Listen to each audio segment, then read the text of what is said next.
Network marketing से बहुत सारे लोग चिढ़ते हैं या इरिटेटेड होते हैं या यूं कहें बिल्कुल भी पसंद नहीं करते। बट अगर मैं ये कहूं कि ट्रेडिशनल बिजनेस को भी बहुत सारे लोग नहीं जानते तो इसमें गलत नहीं होगा। हम सब ने नाम सुना है कि हमने कोई दुकान खोल ली, हमने मैन्युफैक्चरिंग खोल लिया, किसी और तरीके का बिजनेस खोल लिया, बट उसको ट्रेडिशनल बिजनेस कहा जाता है। ये हम सबको बहुत लोगों को नहीं पता होगा। आज मैं आपको डिफरेंसेस समझाने वाला हूं, traditional business versus network marketing. अब ध्यान देने वाली बात यह है कि नेटवर्क मार्केटिंग एक बिजनेस नहीं है। एक्चुअल बिजनेस है डायरेक्ट सेलिंग। नेटवर्क मार्केटिंग होता है रेवेन्यू मॉडल। इसको डिस्कस करने से पहले आपसे रिक्वेस्ट करूंगा, अगर आप चैनल पे पहली बार आए तो इसको सब्सक्राइब कीजिए, वीडियो को लाइक कीजिए, जितना हो सके इसको शेयर कीजिए ताकि दूसरे लोग भी समझ पाए जो नेटवर्क मार्केटिंग को बहुत ज्यादा हेट करते हैं, वो भी समझ पाए कि इन दोनों में डिफरेंस क्या है। उसके बाद आपकी ओपिनियन का रिक्वेस्ट करूंगा कमेंट सेक्शन में। जितना हो सके अपनी ओपिनियंस को दीजिए और ध्यान दीजिए, ओपिनियंस पूरी वीडियो देखने के बाद ही देना। उसके बाद समझ में आएगा कि आपको दोनों के बीच में डिफरेंस समझ में आया या नहीं आया। चलिए अब शुरू करते हैं दोनों में डिफरेंस। ट्रेडिशनल बिजनेस और डायरेक्ट सेलिंग बिजनेस। पहले एक चीज को समझना होगा, कोई भी बिजनेस शुरू होता है वो प्रोडक्ट सर्विसेज से ही शुरू होता है। बिजनेस में अगर प्रोडक्ट्स या सर्विसेज नहीं होंगे तो यानी वो बिजनेस नहीं है या वो लीगल बिजनेस नहीं है। अब जैसे प्रोडक्ट की बात करें तो बहुत तरीके के प्रोडक्ट आते हैं। फोन हो गया हमारा, बेड हो गया, या हमारा कुछ भी पेन हो गया, पेंसिल हो गई, या किसी भी टाइप का प्रोडक्ट हो सकता है। सर्विसेज मतलब जैसे टीचिंग हो गया, टीचिंग सर्विसेज इंडस्ट्री में आती है, यानी आप सर्विस दे रहे हैं। अगर मैं आपको कोई ट्रेनिंग दे रहा हूं, कोई कोर्स दे रहा हूं, तो मेरा वो चीज वो हो गई सर्विस इंडस्ट्री। और अगर मैं कोई फिजिकल प्रोडक्ट बेच रहा हूं, आपको आपको दे रहा हूं, तो वो हो गया आपका प्रोडक्ट इंडस्ट्री। यानी अब समझेंगे दोनों के बीच में डिफरेंस हो गया। प्रोडक्ट या सर्विसेज, प्रोडक्ट को हो गया फिजिकल फॉर्म में और वो हो गया एक तरह से सॉफ्ट फॉर्म में, जिसको आप ट्रेनिंग के तौर पे दे रहे हैं, आपको नॉलेज दे रहे हैं। नॉलेज एक तरह से हो गई जो ट्रांसफर होती है, जैसे वीडियोस के थ्रू मैं आपको नॉलेज दे रहा हूं और मैं कल को इसमें चार्जेस लगा देता हूं, तो यहां पे ये हो गया सर्विस बेस्ड इंडस्ट्री। जैसे आप देख रहे होंगे नीचे थैंक्स का ऑप्शन है। आपने अगर मुझे कुछ पे किया और मैंने उस पे आपको, आपने मुझे पूछा कि ये पर्टिकुलर चीज मुझे जाननी है, आपने मुझे पे किया उसके थ्रू, या आपने ज्वाइन मेंबरशिप किया, आप चाहते हैं कि मैं आपको पर्टिकुलरली ट्रेनिंग दूं, तो मेरा हो गया बिजनेस स्टार्ट हो गया और वो सर्विस बेस्ड इंडस्ट्री में हो गया। अब समझेंगे नेटवर्क मार्केटिंग में फर्क क्या है। डायरेक्ट सेलिंग, डायरेक्ट सेलिंग का मतलब होता है कि आपको डायरेक्टली जो मैन्युफैक्चरर है उसके से प्रोडक्ट लेके कंज्यूमर को बेचना। यानी बीच में जो होलसेलर, रिटेलर, डिस्ट्रीब्यूटर्स होते हैं उन सबको हटा देना। ट्रेडिशनल बिजनेस में ऐसा नहीं होता। ट्रेडिशनल बिजनेस में हमेशा क्या होता है, कोई ना कोई आपका डिस्ट्रीब्यूटर, होलसेलर वगैरह होंगे। जैसे मैन्युफैक्चरिंग जो करता है किसी भी प्रोडक्ट की, फॉर एग्जांपल शूज, ठीक है, शूज की मैन्युफैक्चरिंग हुई, उसको कंज्यूमर तक पहुंचाने के लिए डिफरेंट डिफरेंट मोड से जाना पड़ेगा। वो हो सकता है एक होलसेलर को चूज करे। मान लीजिए दिल्ली, वो कहेंगे पूरा दिल्ली एक ही पर्सन के हाथ में होगा, हम सिर्फ उसको प्रोडक्ट देंगे। उसके आगे जिम्मेदारी है कंज्यूमर तक वो कैसे पहुंचाएगा। उसके बाद होलसेलर डिसाइड करके अपने कुछ रिटेलर्स चूज करेगा या डिस्ट्रीब्यूटर्स चूज करेगा। उसने मान लीजिए डिस्ट्रीब्यूटर्स चूज किए पूरे दिल्ली में, फॉर एग्जांपल उसने 100 डिस्ट्रीब्यूटर चूज कर लिए अलग अलग एरिया में। अब वो 100 डिस्ट्रीब्यूटर्स डायरेक्टली कंज्यूमर तक भी प्रोडक्ट पहुंचा सकते हैं, या वो कोई और रिटेलर शॉप्स तक भी जाके अपनी मार्केटिंग करके वो वहां तक प्रोडक्ट को पहुंचा सकते हैं। तो ये हो गया ट्रेडिशनल बिजनेस का कॉन्सेप्ट। यानी बहुत सारे लोग बीच में इन्वॉल्व होंगे और प्रोडक्ट कंज्यूमर तक जाएगा, तो धीरे धीरे उसकी कॉस्ट बढ़ती रहती है, वो अपने प्रॉफिट मार्जिन को लगाते रहते हैं। मैंने अपनी रेवेन्यू मॉडल की वीडियो में, एक प्लेलिस्ट है मेरी बिजनेस के नाम से, उसमें रेवेन्यू मॉडल भी समझाया हुआ है, उसमें मैंने नेटवर्क मार्केटिंग के बारे में भी अलग प्लेलिस्ट में समझाया हुआ है, आप चाहे तो उसको देख सकते हैं। डायरेक्ट सेलिंग में सारे बीच के जो मिडिल पर्सन होते हैं ये हट जाते हैं। कंपनी कहती है कि हम डायरेक्ट सेलिंग कंपनी है, हम आपसे पर्टिकुलर प्रोडक्ट लेंगे और हम कंज्यूमर को देंगे, और जो डिस्ट्रीब्यूटर्स उसको प्रमोट करेंगे हम उसको उसकी कमीशन देंगे। In short business means commission earn करना, प्रॉफिट्स अर्न करना, तभी उसको बिजनेस कहा जाता है। अब देखिए दोनों में आपको डिफरेंस समझ में आ गया। बट नेटवर्क मार्केटिंग कहां इन्वॉल्व होता है किस तरीके से आपको कमीशन दी जाएगी। अलग अलग टाइप के नेटवर्क मार्केटिंग के मॉडल्स होते हैं, binary form, matrix, generation plan, tertiary plan, ऐसे डिफरेंट डिफरेंट टाइप्स के होते हैं। जैसे आप यहाँ पे देख रहे हैं, ये लेफ्ट राइट का कॉन्सेप्ट है, ये बाइनरी फॉर्म में आता है। लेफ्ट राइट हर किसी का अपना एक लेग सिस्टम होगा, जिसको लोग देसी देसी भाषा में कहते हैं चेन सिस्टम, बंदे जोड़ने वाला काम। अगर मैं इसको इसी फॉर्म में आपको कहूं तो ये वो बंदे जोड़ने वाला काम है जो इलीगल नहीं है। ठीक है, क्लियर कर दूं, इलीगल नहीं है। As per direct selling guidelines और रूल्स साफ साफ कहा गया है ये मॉडल लीगल है, बट शर्त है इसमें प्रोडक्ट सर्विसेज का होना बहुत जरूरी है। आगे इसके बारे में डिस्कस करेंगे। समझ में आ चुका है कि नेटवर्क मार्केटिंग सिर्फ एक रेवेन्यू मॉडल है कि किस तरीके से आपको प्रोडक्ट सेलिंग पे कमीशन मिलेगा, और इसमें भी प्रोडक्ट सेलिंग पे कमीशन ही मिलता है। अब आगे बढ़ते हैं, अब जानते हैं कि इसमें एक्चुअली दोनों में असली डिफरेंस क्या है। ट्रेडिशनल बिजनेस में आपको चाहिए होता है कॉन्सेप्ट, और इस मॉडल में आपको कोई कॉन्सेप्ट की जरूरत नहीं है। फॉर एग्जाम्पल, आपको मोबाइल फोन बनाना है, ठीक है, और आपके दिमाग में कुछ ऐसा आइडिया आया कि मार्केट में बहुत सारा कंपटीशन है, मुझे कुछ अलग टाइप का फोन बनाना है जिसमें कुछ भी अलग हो, जो मार्केट से रेलिवेंसी ना रखता हो, कुछ अलग। तो उस कंडीशन में आप कहेंगे आइडिया आया, ठीक है। आइडिया पे वर्क करने के लिए, उसका कॉन्सेप्ट रेडी करने के लिए आपको बड़ी सारी चैलेंजेस को देखना पड़ेगा। तो यहां पे आपको चाहिए कॉन्सेप्ट। जब तक आपके माइंड में आइडिया नहीं आएगा नया, तब तक आप इस फॉर्म को कर नहीं सकते। मान लीजिए आपके पास फ्रेंचाइज का आइडिया आया है, किसी और भी चीज का आइडिया आया, आप बाकी स्टेप्स में बाद में बनेंगे, आप बाद में बढ़ेंगे। पहले आपको एक कॉन्सेप्ट चाहिए कि मैं पर्टिकुलर इस कॉन्सेप्ट पे काम करना चाहता हूं, मैं particular for example e commerce platform पे चाहता हूं। अब ई कॉमर्स प्लेटफॉर्म आपके माइंड में आया, तो उसके बाद आप किस तरीके से उस पर आगे बढ़ेंगे वो बाद की कार्रवाई है, बट पहले आपको एक कॉन्सेप्ट चाहिए। इस इंडस्ट्री में कोई भी कॉन्सेप्ट आइडिया की रिक्वायरमेंट नहीं है, यहां पे सिर्फ और सिर्फ आपको ज्वाइन करना है। कोई एक रेफरर होगा जो आपको रेफर करेगा अपने बिजनेस में। ये कॉन्सेप्ट रेफरल का कॉन्सेप्ट है, ये कॉन्सेप्ट रेफरल वाला कॉन्सेप्ट नहीं है। ये कॉन्सेप्ट में रेफरल के ऊपर, अगर रेफर किसी ने फॉर एग्जांपल किया कि गुड्स की आप कोई फ्रेंचाइज ले लो, बट इसमें उसको कमीशन नहीं मिलेगी। रेफर तो कर देगा कि इस पर्टिकुलर फलाना बंदे से आप ये फ्रेंचाइज ले लो, उसको उसके रेफरल अमाउंट नहीं मिलेगा। तो जिसने उसकी फ्रेंचाइज ली तो प्रोडक्ट सर्विसेज सेल करने पे ही उसको कमीशन मिलेगी, बट इस कॉन्सेप्ट में जो रेफर करता है उसको उसका कुछ कमीशन मिलता है, 10%, 14%, 20%। वो different different direct selling companies में उसका अपना सिस्टम होता है, जो रेवेन्यू मॉडल होता है, जिसे कहा जाता है network marketing model, revenue model. ठीक है, कॉन्सेप्ट की रिक्वायरमेंट का आपको समझ में आ चुका है। नेक्स्ट चीज, कॉन्सेप्ट माइंड में आ गया, उसके बाद आपका माइंड चलता है कि पैसा कितना लगेगा, कैपिटल या इन्वेस्टमेंट रिक्वायरमेंट। अब आप इसमें बड़ी सारी चीजें सोच सकते हैं कि प्रोडक्ट सर्विसेज कितने का आएगा, मार्केटिंग कॉस्ट क्या लगेगी, और उसमें एम्प्लॉयज कितने होंगे, क्या क्या होगा। मान लीजिए आपने कोई फॉर एग्जांपल कोई डेयरी ओपन की, आपको पता लगा कि 1 लाख रुपए लगने वाला है।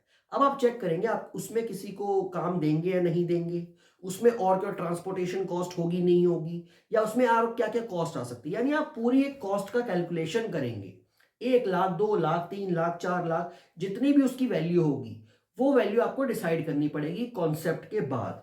तो कॉन्सेप्ट के बाद जो अगला आता है वो है मार्केटिंग या कोई भी कॉस्ट होगी, कैपिटल। इसमें कैपिटल होगा या तो नेग्लिजिबल यानी ना के बराबर, या होगा बहुत ही कम। ठीक है, बहुत सारी डायरेक्ट सेलिंग कंपनीज में 1000 रुपए में भी कॉन्सेप्ट शुरू हो जाता है। वो ये कहते हैं कि 1000 रुपीज से आपकी ज्वाइनिंग स्टार्ट हो जाएगी और आपको आगे बढ़ना है। अब जैसे क्यूनेट जैसी कंपनीज है, वहां पे आपकी मिनिमम इन्वेस्टमेंट लोग करवाते हैं वो 1.5 लाख, 2 लाख, 4 लाख, 5 लाख, 10 लाख। शुरू क्यूनेट भी जीरो से होता है। क्यूनेट में अगर आपको ज्वाइन करना है या किसी भी डायरेक्ट सेलिंग कंपनी में ज्वाइन करना है जो as per direct selling rules में काम कर रही है, ज्वाइनिंग फ्री ऑफ कॉस्ट है। यहां पे तो आपको प्रॉपरली एक कैपिटल अमाउंट देना पड़ेगा।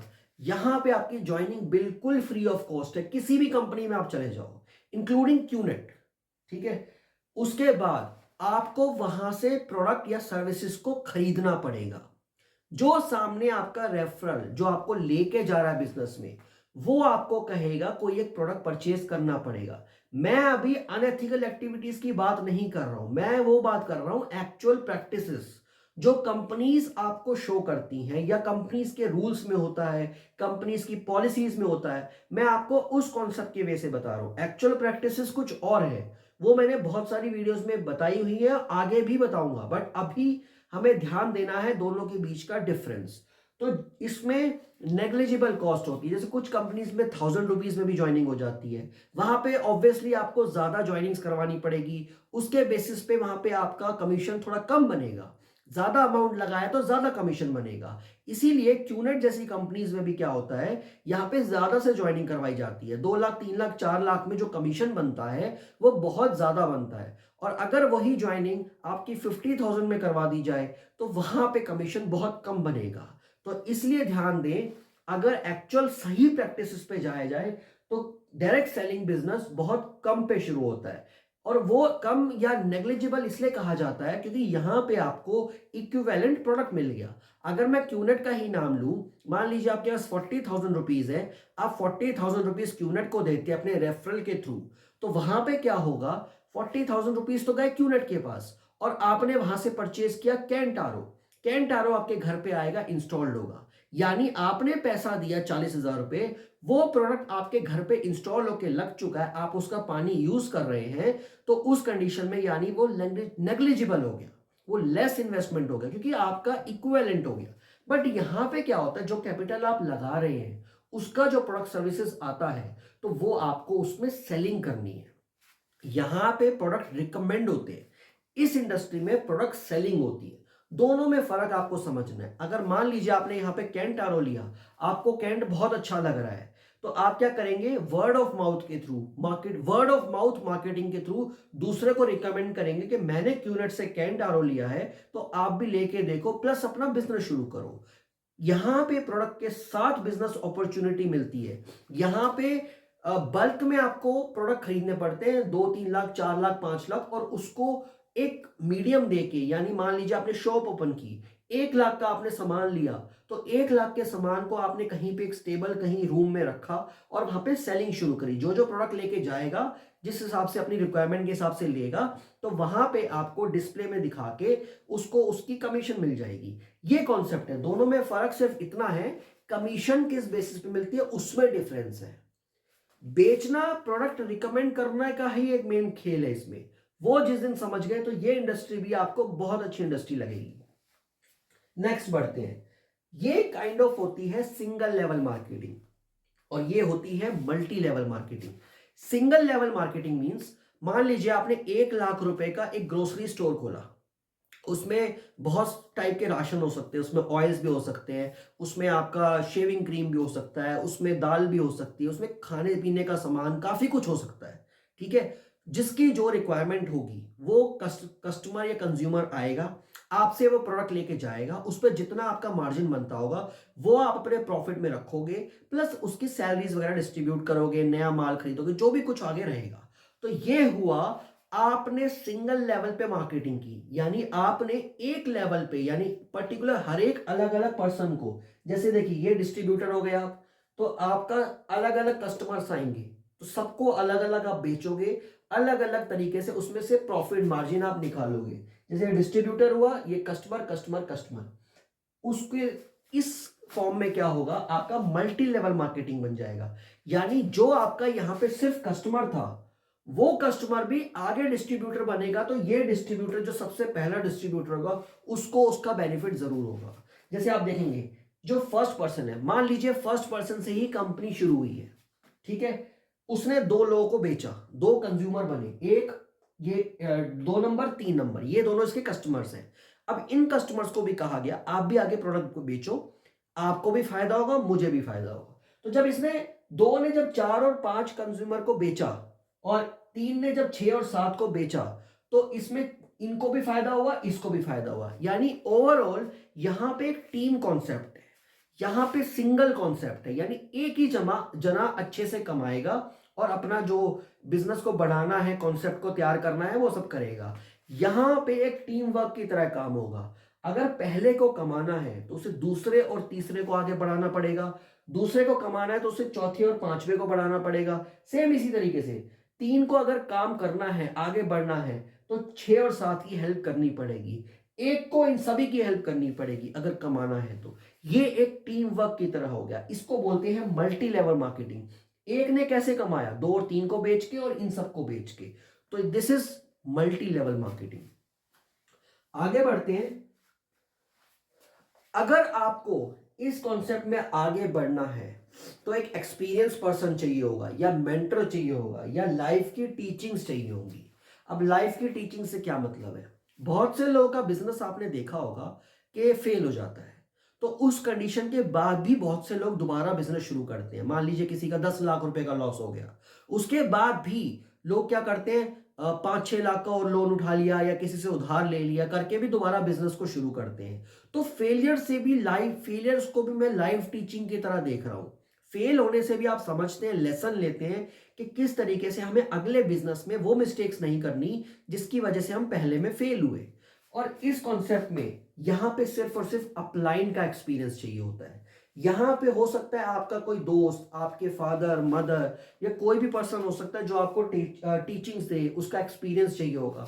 अगर आपके पास ऐसा कोई भी पर्सन नहीं है, या कोई टीचिंग्स नहीं मिल पा रही, कोई कंपनी हेल्प नहीं कर रही, तो आपके चांसेस बहुत ज्यादा बन जाते हैं यहाँ पे फेल होने के। बट इस कॉन्सेप्ट में आपको अपलाइन फ्री ऑफ कॉस्ट मिलता है। जो भी आपको रेफर करेगा वो आपका अपलाइन होगा, रेफरल अपलाइन। या तो वो आपको सिखाएगा, या उससे सीनियर जो होगा वो आपको सिखाएगा। तो यहां पे ट्रेनिंग देने वाला आपको फ्री ऑफ कॉस्ट मिलता है। जैसे आप इसमें देखेंगे, जब पहले वाले ने कंपनी शुरू करी, सारा कॉन्सेप्ट सब कुछ उसके माइंड में था, उसने दो और तीन को टीचिंग दी, तो दो और तीन ने टीचिंग के कोई पैसे नहीं दिए, दो और तीन को जो उसने रेफर किया तो उसको फ्री ऑफ कॉस्ट, जो फर्स्ट नंबर पे पर्सन होगा वो as a free of cost उसका मेंटर मिल गया। यहां पे ऐसा मेंटर नहीं मिलेगा। यहां पे हो सकता है आपको कंपनी रॉयल्टी फीस ले, या टीचिंग के लिए कोई बिजनेस की ट्रेनिंग्स लेनी पड़े, या कई चीजें हो सकती हैं। जैसे आप आईबीसी कॉन्सेप्ट की मैंने एक वीडियो बनाई थी। आईबीसी में क्या होता है, आपको मेंबरशिप लाइफ टाइम फीस देनी पड़ती है, 40,000, 50,000, 60,000। उसके बाद आपको वहां पे बिजनेस ट्रेनिंग्स दी जाती हैं, आपको बिजनेसेस के बारे में सिखाया जाता है, आपको बिजनेस कंसल्टेंट बनाया जाता है। तो वहां पे आप वन टाइम मेंबरशिप फीस देते हैं। तो उसी तरीके से यहां पे ऐसा नहीं होगा। यहां पे आपको प्रोडक्ट परचेज करने पे अपलाइन फ्री ऑफ कॉस्ट मिलेगा, जो आपको ट्रेनिंग्स देगा, जो आपको ग्रो करने में हेल्प करेगा। फिर से रिमाइंड करा दूं, ये एज पर एक्चुअल और सही प्रैक्टिसेस में हो पाएगा। अनएथिकल एक्टिविटीज की बात मैं इस वीडियो में नहीं कर रहा हूं। हम बढ़ते हैं आगे। Fix expenses. ट्रेडिशनल बिजनेस अगर आप कुछ खोलेंगे, जैसे मैंने काफी टाइम एग्जांपल लिया ग्रोसरी स्टोर, ठीक है। मान लीजिए आपने 5 लाख का एक ग्रोसरी स्टोर खोला, तो आपको उसमें क्या क्या चाहिए होगा, आपको उसको जगह चाहिए होगी, प्रॉपर्टी हो सकता है अपनी हो या रेंटेड हो, उसमें इलेक्ट्रिसिटी बिल्स भी चाहिए होंगे, सैलरीज देनी होगी, आप किसी को लेबर को रखेंगे, किसी और एम्प्लॉय को रखेंगे तो उनकी सैलरीज देनी होगी, गवर्नमेंट में रजिस्ट्रेशन कराना होगा, बिना पैन कार्ड उसके आप इलीगल एक्टिविटीज नहीं कर सकते, तो आपको अपना रजिस्ट्रेशन सर्टिफिकेट बनवाना होगा, उसके जीएसटी रिटर्न्स होंगे, आपको लॉयर भी हायर करना पड़ सकता है, आपको सीए भी हायर करना पड़ सकता है। तो बहुत सारी कॉस्टिंग होती है जो आपकी फिक्स एक्सपेंस बन के रह जाती है। हो सकता है आपको नेक्स्ट 6 मंथ्स की प्लानिंग करके आपको पहले से ही अपना बैकअप तैयार करके रखना होगा, क्योंकि आपका ब्रेक इवन पॉइंट कब आएगा आपको भी नहीं पता। वो आपकी मेहनत है, आपका हार्डवर्क है, वो उस पर डिपेंड जरूर करेगा, बट कब आएगा एक्चुअल प्रैक्टिसेस हम नहीं बता सकते। 1 साल 2 साल भी लग सकता है, 5 साल भी लग सकते हैं। तो ये एक्सपेंसेस आपको इनिशियली कैलकुलेट करने होंगे, एक बिजनेस की वेबसाइट बनानी पड़ सकती है, कई चीजें के फैक्टर्स होते हैं। बट यहाँ पे नेटवर्क मार्केटिंग रेवेन्यू मॉडल में यहां पे आपको डायरेक्ट सेलिंग बिजनेस में ऐसा नहीं करना पड़ता, क्योंकि ऑलरेडी एक कंपनी डेवलप हो चुकी है, वो आपको सारी फैसिलिटी देती है। आपको सिर्फ और सिर्फ एक प्रोडक्ट परचेज करना है, बनी बनाई वेबसाइट आपको देगी, उसी पे आपकी रेफरल आईडी सारी डिटेल्स आपको फ्री ऑफ कॉस्ट पोर्टल मिल जाता है। बहुत से लोग कहते हैं अनएथिकल एक्टिविटीज करते हैं कि आपको लाइसेंस फीस देनी पड़ेगी, आपको वेबसाइट फीस देनी पड़ेगी, ट्रेडिंग फीस देनी पड़ेगी। ये सारी की सारी अनएथिकल प्रैक्टिसेस हैं। कंपनीज यहाँ पे डायरेक्ट सेलिंग बिजनेस में रेफरल आईडी के थ्रू सिर्फ और सिर्फ एक प्रोडक्ट परचेज करना है। ऐप में आपको डिस्ट्रीब्यूटर आईडी डालनी है, एक पासवर्ड डालना है, आपका पोर्टल स्टार्ट हो जाता है। पोर्टल में सारी चीज शो करती है, आपका पूरा शॉप नाउ का कॉन्सेप्ट होता है कि आप जैसे ई कॉमर्स वेबसाइट पे कहाँ पे वो अपने प्रोडक्ट को परचेज कर सकते हैं या किस तरीके से आप डिस्ट्रीब्यूट कर सकते हैं, सारी की सारी फैसिलिटी आपको यहाँ मिल जाती है। कंपनी का अपना वेयर हाउस होता है, कंपनी के अपने बिल्स होते हैं, कंपनी के अपने एम्प्लॉयज होते हैं, वो सब कुछ सेपरेट रहता है। आपको सिर्फ और सिर्फ कंपनी से डिमांड होती है आपकी एज अ डिस्ट्रीब्यूटर बनना, बस। प्रोडक्ट परचेज करो, डिस्ट्रीब्यूटर बनो, आगे रेफर करो वर्ड ऑफ माउथ के थ्रू, और आपको कमीशंस मिलेगी, क्योंकि आपने मार्केटिंग कॉस्ट कंपनी की बचा ली। आपने उनको बोला कि हम डिस्ट्रीब्यूटर बनेंगे और हम प्रमोट करेंगे, कॉन्सेप्ट समझाएंगे दुनिया को, और वहां पे जो जो प्रोडक्ट सर्विसेज आपके हमारे थ्रू आप लेगा आपसे, और वो कमीशन हमें दे देना। बस ये कॉन्सेप्ट है यहाँ पे, जो ये चीज यहाँ नहीं मिलती। तो यहाँ पे आपके फिक्स्ड एक्सपेंसेस हो जाते हैं, वहां पे आपको एक्सपेंसेस की टेंशन नहीं होती। अगर किसी ने भी आपकी रेफरल आईडी से परचेज किया तो डायरेक्टली कंपनी उसके शिपिंग एड्रेस पे उसका प्रोडक्ट पहुंचा देगी, आपको उसकी भी टेंशन लेनी, उसकी कोई कॉस्ट नहीं है। यहां पे आ जाते हैं कंपटीशन, नो कंपटीशन। इस इंडस्ट्री में बहुत कंपटीशन है। अगर आप ये सोचो, आप शूज की कोई अपनी मैन्युफैक्चरिंग इंडस्ट्री लगा लो, ठीक है, आपने स्टार्ट करी, आपने उस पर फॉर एग्जांपल 40-50 लाख लगाया, पूरी आपने मैन्युफैक्चरिंग यूनिट बनाई, सब कुछ करा, एम्प्लॉयज रख के सब कुछ। क्या आपको लगता है बहुत इजीली वो कॉन्सेप्ट चल जाएगा? नहीं। मार्केट में बहुत सारे प्लेयर्स हैं, बहुत सारे यूनिकॉर्न्स हैं जो शूज इंडस्ट्री में बहुत अच्छा काम कर रहे हैं। क्या उनको वहां से हिलाना इजी होगा? नहीं। हेडफोन्स वगैरह की बात ले, जैसे बोट है, बोट ने काफी ज्यादा अपनी ऐसी कोई मार्केटिंग सिस्टम लगाया कि जिसकी वजह से मार्केट में वो प्लेयर बन गया। इतना इजी नहीं होता हर किसी का वहां पे एंट्री करना। तो यहां पे कंपटीशन बहुत हाई है। इस जगह पे डायरेक्ट सेलिंग में कंपटीशन की टेंशन ही नहीं है। यहां पे आपकी कोई हेल्प नहीं करेगा ट्रेडिशनल बिजनेस में, बट यहां पे आपको अपलाइन हेल्प करेगा, क्योंकि अगर इस चीज को आप समझ गए, कॉन्सेप्ट को आप समझ गए, अप्लायंस की हेल्प करना तो मजबूरी है। अगर फर्स्ट वाले को ग्रो करना है तो 2 और 3 को उसकी हेल्प करनी पड़ेगी, 2 और 3 की हेल्प करनी पड़ेगी उसको, उसको 4, 5, 6, 7 की भी हेल्प करनी पड़ेगी, क्योंकि यहां जब तक वो हेल्प नहीं करेगा वो आगे ग्रो नहीं कर सकता, वो बढ़ नहीं सकता। तो इन शॉर्ट ये इंडस्ट्री तो यहाँ पे उसको कंपटीशन को खत्म करती है। हाँ, डायरेक्ट सेलिंग कंपनीज में जरूर कंपटीशन हो सकता है। जैसे एग्जांपल दूं, क्यूनेट में कोई एंट्री लेगा नहीं लेगा, ये एक कंपटीशन की वैल्यू हुई। वेस्टीज में कोई एंट्री लेगा नहीं लेगा। मान लीजिए आपके सामने 10 ऑप्शन है, 10 डायरेक्ट सेलिंग की बिजनेस कंपनीज है आपके सामने। वेस्टीज है, क्यूनेट है, एमवे है, हर्बल लाइफ है, टपरवेयर है, ओरीफ्लेम है, एमआई लाइफस्टाइल है, और बहुत सारी कंपनीज है, ठीक है। अब आपके सामने ये कंपनीज के ऑप्शन है, कोई एक चूज करनी है आपने, ठीक है। उस में अगर आपने चूज कर ली तो कंपटीशन खत्म ही हो गया। कंपनीज का कंपटीशन रहा कि मैंने पर्टिकुलरली फॉर एग्जांपल मैंने वेस्टीज चूज कर ली, या मैंने क्यूनेट चूज कर ली, या मैंने एमवे चूज कर ली, तो दूसरी कंपनियों में तो कोई ज्वाइनिंग वाला मैं नहीं हुआ ना, मैंने तो एक कंपनी चूज करी।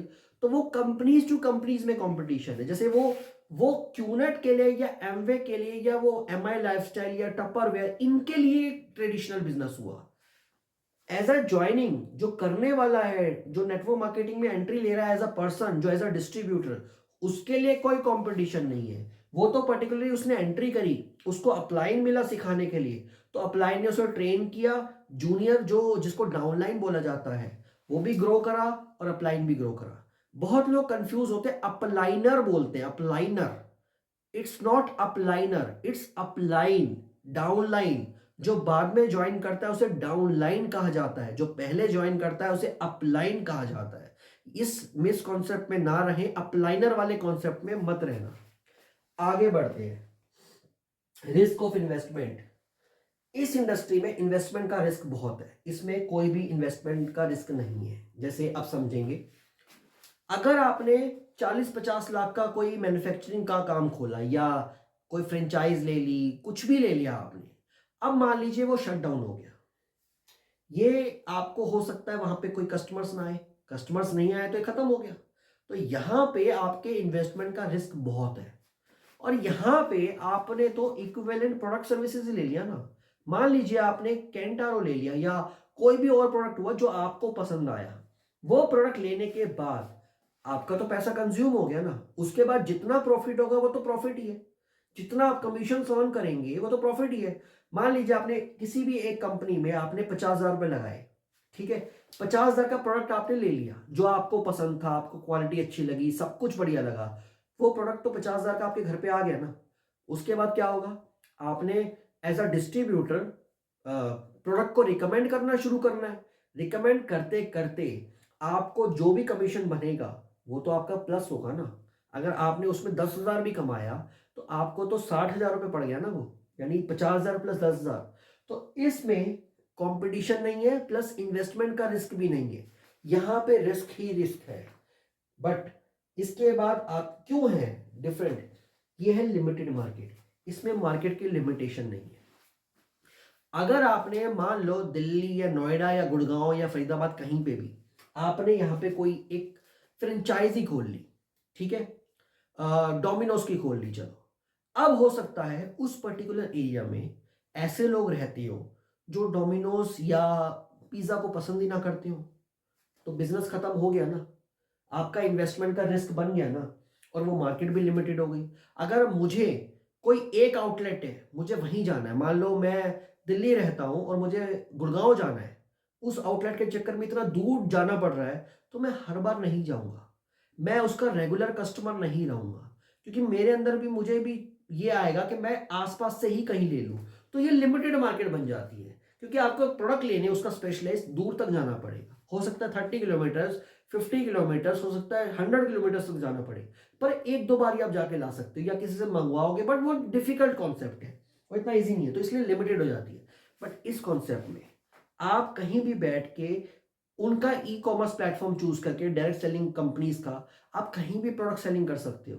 आप दिल्ली बैठ के बैंगलोर में कर सकते हो, आप अपने फ्रेंड को फोन लगाओगे, फ्रेंड को बोलोगे कि ये पर्टिकुलर प्रोडक्ट मैंने खरीदा है, मुझे बहुत पसंद आया, इस कंपनी का है, तू भी चाहे तो अपने घर में लगवा ले, जैसे एयर प्यूरिफायर्स, ठीक है।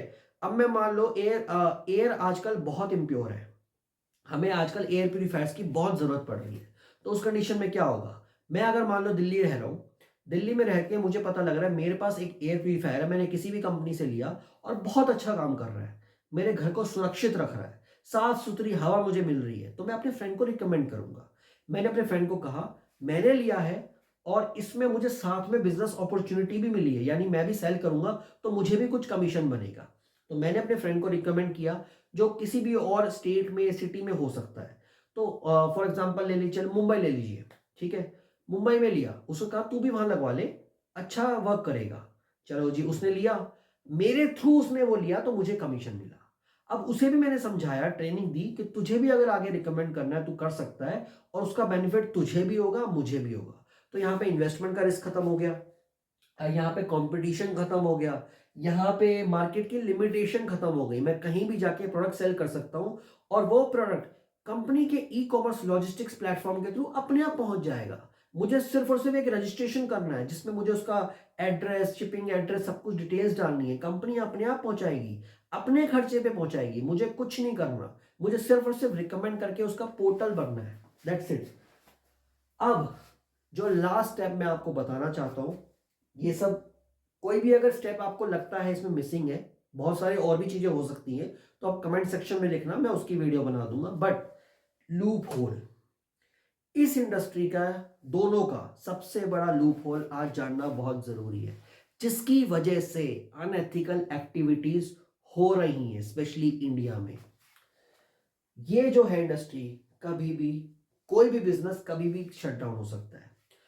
अगर आप 100 बिजनेस खोलते हैं, फॉर एग्जांपल 100 लोग 100 बिजनेस खोलते हैं, एक एक बिजनेस सबका खुलता है, तो उसमें से 80% बिजनेस फेल होते ही होते हैं। वो इसलिए क्योंकि प्रॉपर प्लानिंग नहीं होती, किसी का रजिस्ट्रेशन नहीं होता, कोई चोरी करता है, कोई अनएथिकल एक्टिविटीज करता है, कोई सिस्टम को समझ नहीं पाता, किसी को मेंटर नहीं मिलता, कुछ ना कुछ इश्यूज रहते हैं कि शटडाउन होने के चांसेस बहुत बढ़ जाते हैं। इसमें अगर एक बार डायरेक्ट सेलिंग बिजनेस चल पड़ा, यानी लोगों ने उस पर ट्रस्ट किया, ज्वाइनिंग करते गए, तो इस इंडस्ट्री में उसका गिरना बहुत कम चांसेस है। अगर आपने बिजनेस शुरू करना हुआ और इस कॉन्सेप्ट को ना चूज करके ट्रेडिशनल बिजनेस को आपने डायरेक्ट सेलिंग का मॉडल चूज किया, नेटवर्क मार्केटिंग का मॉडल चूज किया, लोगों ने प्रोडक्ट को रिकमेंड करते गए, प्रोडक्ट खरीदते गए, बेचते गए, तो यहाँ पे सिर्फ और सिर्फ लिमिटेशन जो रहती है वो है अनएथिकल एक्टिविटीज बाय डिस्ट्रीब्यूटर। इसको अगर तरीके से समझेंगे, कंपनी को रिप्रेजेंट करने वाला होता है डिस्ट्रीब्यूटर। यहाँ पे कंपनी नहीं आती, यहाँ पे तो आप एज अ ओनर पूरा रिप्रेजेंट करते हो, बट इस इंडस्ट्री में एक डिस्ट्रीब्यूटर ही कंपनी को रिप्रेजेंट करता है। अगर आपने प्लान दिया और प्लान में बोला कि आप 10 दिन में करोड़पति हो सकते हैं, आप 6 महीने में करोड़पति हो सकते हैं, आप ऑडी बीएमडब्ल्यू आप 6 महीने में ले लेंगे, मुझ पे भरोसा कर, यहाँ पे कंपनी में 5 लाख रुपए लगा, तो ये जो अनएथिकल एक्टिविटीज होती है ना, इनको ट्रैक करना थोड़ा मुश्किल हो जाता है, क्योंकि वहां पे इतना मतलब हर कोई चाहता है मार्केटिंग झूठी करके हम पैसा कमा लें। तो ये जो सबसे बड़ा लूप होल है यहाँ पे इस नेटवर्क मार्केटिंग इंडस्ट्री का, जिसकी वजह से आज इसकी सबसे ज्यादा नेगेटिविटी है, क्योंकि गवर्नमेंट भी उस लेवल पे प्रमोट नहीं करती कि इससे एम्प्लॉयमेंट बढ़े। बस इस इंडस्ट्री से हमें अगर इसको थोड़ा सा ग्रो करवाने की कोशिश करनी है, तो हमें उन अप्लायंस को, उन डिस्ट्रीब्यूटर को टारगेट करना होगा जो अनएथिकल एक्टिविटीज करते हैं। कोई प्रॉपर मॉनिटरिंग सिस्टम नहीं होता कंपनीज का, जिसकी वजह से दिक्कत हो रही है। कोई भी कंपनी उठा लो, अगर उसमें बंदा ने एंट्री कर ली और वो फेमस भी हो गया, तो उसको गंदी नजर से देखा जाता है, उसको ये कहा जाता है ये नेटवर्क मार्केटिंग का चोर है, ये एमएलएम का चोर है, या स्कैम कर रहा है, या बड़ी उसे गंदी गंदी बातें कही जाती हैं। वो इसलिए क्योंकि वो इस इंडस्ट्री में एंट्री ले चुका है। मान लीजिए कोई बहुत फेमस पर्सनैलिटी है, मैं एग्जांपल लेता हूँ, चलो सोनू शर्मा। सोनू शर्मा को, जो सोनू शर्मा है, उनको हम इस तौर पे जानते हैं कि वो बहुत अच्छे ओरेटर है, यानी वो बहुत ही बढ़िया स्पीच देते हैं, सब कुछ लोगों को मन मोह लेते हैं, उनकी कहानियां वगैरह बहुत कुछ फेमस है। बस जिस दिन लोगों को पता लगा कि वो नेटवर्क मार्केटिंग से है, लोगों ने आधी उनकी जनता जो है वो डिवाइडेड हो गई। नेटवर्क मार्केटिंग में वो ना होते तो उनको लोग प्रेज कर रहे होते, कहते वाह वाह बहुत बढ़िया बोलते हो आप। बट जिस दिन उनको पता लगता है कि वो नेटवर्क मार्केटिंग में है, यानी वो पहले वो नासविच कंपनी में थे, वो भी नेटवर्क मार्केटिंग, अब वो वेस्टीज में है, वो भी नेटवर्क मार्केटिंग, जैसे ही उनको पता लगता है तो वहां से उनकी नेगेटिविटी शुरू हो जाती है। वहां पे ऑडियंस डिवाइडेड हो जाती है। जो उनको पसंद करते हैं वो तो ऑब्वियसली उनको प्रेज करेंगे, जो पसंद नहीं करते, वो हेटर्स होते हैं, वो तो यही कहेंगे ये एमएलएम का चोर है, ये स्कैम कर रहा है, ये लोगों को फंसा रहा है, ये कर, क्योंकि ये इंडस्ट्री बदनाम है। डायरेक्ट सेलिंग की जो इंडस्ट्री है उसकी रेपुटेशन बहुत खराब है। और रेपुटेशन क्यों खराब है? क्योंकि कंपनी ने अनएथिकल एक्टिविटीज को रोकने का स्ट्रॉन्ग डिसीजन नहीं लिया। पिछले 11 महीने से मैं प्रमोट कर रहा हूं क्यूनेट का नेटवर्क इंटीग्रिटी डिपार्टमेंट, जो इन्वेस्टिगेशंस करके ये कोशिश करता है कि अनएथिकल एक्टिविटीज रुके। बट होता क्या है, बहुत सारे लोगों के पास एविडेंसेस प्रूफ नहीं होते, और जो प्रोवाइड भी करते हैं तो कई बार ऐसा होता है कि अप्लायंस के फेवर में उसका इन्वेस्टिगेशन चला जाता है, तो वो लोग वहां पे दुखी हो जाते हैं। तो मॉनिटरिंग सिस्टम ना होने की वजह से सबसे बड़ी दिक्कत हो रही है इस इंडस्ट्री में। इसलिए लोग कहते हैं कि हम दुकान ही खोल लेते हैं। इसलिए लोग ये कहते हैं हम छोटा मोटा 5-6 लाख का या 1-2 लाख का बिजनेस, ट्रेडिशनल बिजनेस कर लेंगे, बट नेटवर्क मार्केटिंग हम ज्वाइन नहीं करेंगे। तो आई होप आपको ये दोनों के बीच का डिफरेंस समझ में आया होगा। और अगर आपको कोई भी क्वेरी है तो कमेंट सेक्शन में जरूर बताना। प्लस ये जो मैंने डिफरेंसेस बताए हैं इसके ओपिनियन भी आप जरूर देना। बहुत सारी चीजें इसमें जरूर मिस हो सकती हैं, तो मैं चाहूंगा कमेंट सेक्शन में अगर मुझे कुछ कॉन्सेप्ट मिलता है आपके थ्रू में तो मैं नेक्स्ट वीडियो लेके आऊंगा। आई होप वीडियो को आप लाइक करेंगे, जितना हो सके शेयर करेंगे, ताकि दुनिया समझ पाए कि ट्रेडिशनल बिजनेस और नेटवर्क मार्केटिंग में क्या डिफरेंस है। Thank you so much.